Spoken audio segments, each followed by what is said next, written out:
Whoa, whoa, whoa! It's weird. Hold on. So I meant to do one episode per E3 press conference of like my review reactions, and then life got in the way in a big way. So that's why I'm gonna be Nirvana shirt, something different, talking because I talked before the Xbox because I was thinking it was a thing. Anyway, here's that.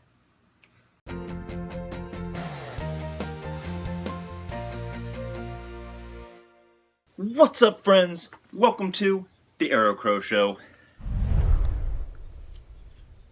Hat is situated. Okay, so I'm recording this on Sunday, about an hour before Microsoft's E3 press conference. And, I mean, they're going to announce the Xbox Scorpio as the new console. That's the name. It'll be $4.99 because it's all over Twitter. Who gives a shit? Microsoft is going to get up on stage and they're going to talk teraflops and graphical performance and blah, blah, blah, 60 frames a second, 4K nonsense. That might be important to some people, but that does not equate to better games. Graphics have never, ever made a game better. They've made a game look better, but who cares? Asteroids or Donkey Kong or the original Super Mario Brothers are still great games. I mean, they just are. And it got me thinking. There's a book by filmmaker. I'm going to talk movies relating to games for a second. So, there's a book by filmmaker John Sayles called Thinking in Pictures. Here it is. I recommend everyone, if you're interested in film, you should read this. He goes through the making of his film Matewan. But there's a passage in here where he says, you know, there's only three components make up any movie. You have a good story, you have good writing, you have a good story, good acting, and good filmmaking. That's, The Godfather has all three of those. But to be a good film, you just need two of the three. So you can have great story and great acting, and it could be poorly made, but who would care because it works. Alternatively, you could have a crappy story, but great acting and great directing, and that carries you through. You only need two of the three temples. Gameplay is very similar, except because you have gameplay, you have graphics, and then you have, I guess, in modern day, story. But if you have a crappy story, your gameplay sucks, graphics aren't going to save you. I look at The Order 1886. It's a gorgeous game, played terribly, and the story was, it was okay. You look at a game like Bloodborne.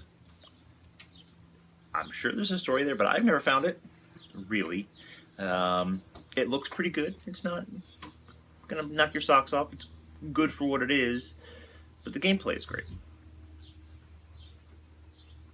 Now, comparing, say, Bloodborne, which great graphics compared to like Mario, but let's jump to Legend of Zelda Breath of the Wind, which I'm playing right now. That's not 4K.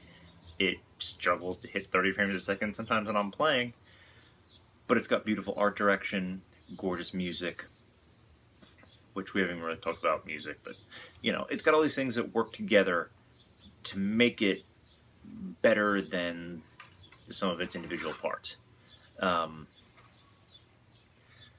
Graphics, to me, don't make video games. They make them cool looking, but that's about it. Who cares?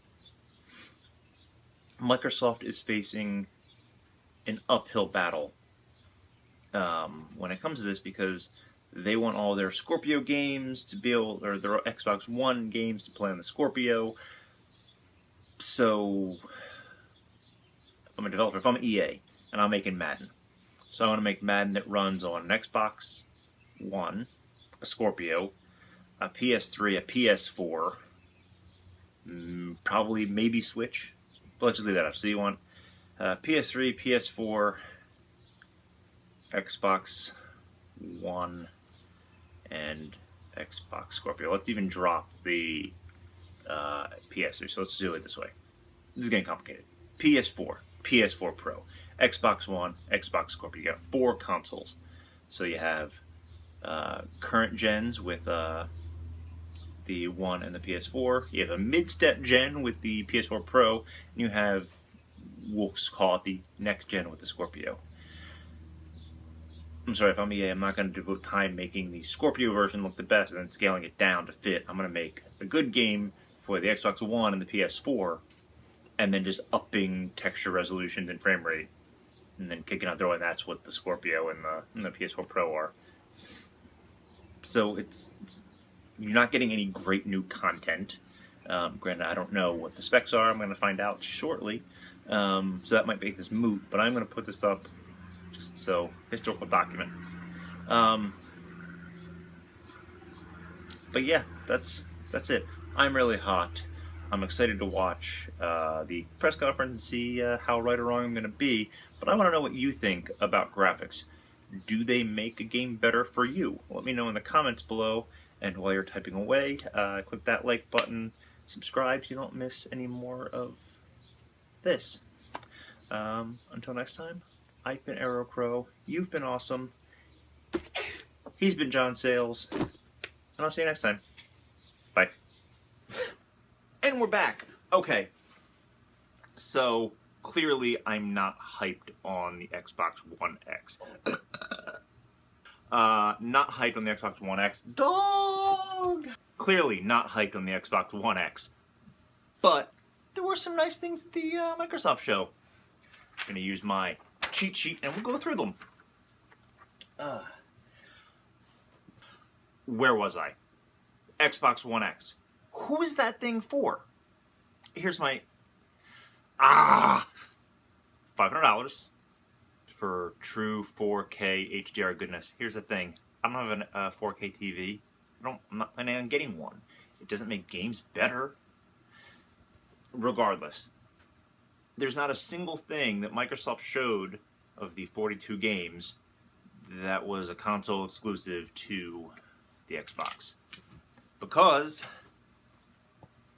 I can build a gaming PC that will play those games in much better graphic fidelity, at a much higher resolution, and a much higher frame rate on a gaming PC, on a Windows 10 gaming PC. So really, all Microsoft has done is said, hey look, the only thing you need is a gaming PC, a PS4, and a Nintendo Switch, and you can do all the games. Cool, good job. But what did they do that was good? Well, Forza looked meh. I don't really do racing games. I mean, it looked pretty, but who gives a shit? What I did like, I thought the trailer for the Metro game was jaw-droppingly awesome. A lot of their indies piqued my interest, including The Last Night and The Artful Escape. The Artful Escape, I had been reading about at PAX. It was The Artful Escape of something. The game designer was basically inspired by Ziggy Stardust. It's like, what would happen if you were the kid of David Bowie? Cool. I can't wait to explore and play that. Backwards compatibility is probably the greatest thing that Microsoft did at their show. It might be my favorite announcement of E3. That's a lie. We'll get there. Look, the fact that you can get an Xbox One and play your Xbox 360 and your Xbox original games is really awesome. I wish Sony would take a page out of their book.